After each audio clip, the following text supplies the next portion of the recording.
Reverse lunge. So when you go into a reverse lunge, you are stepping the leg back.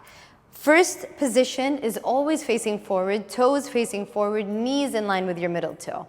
You step the leg back so that the front knee ends up over the ankle. So if I were down on my knees, this would be my starting position as well, where my knee is underneath my hip, my knee is over my ankle. You lift up and you come low. Whenever your lunge is narrow, it's going to play with your balance. So if you feel like you need more balance, widen your stance a little, as long as you keep that front toe forward, because here's a mistake I see a lot of times, this with the toe or this with the knee. So always make sure it's facing forward. Another mistake I see, and this is what makes the lunge hard for many people, is that they do not lift the back heel. So if you keep your back heel straight, watch what happens. It's so hard to bend that back knee. But when you lift the heel, you get to bend.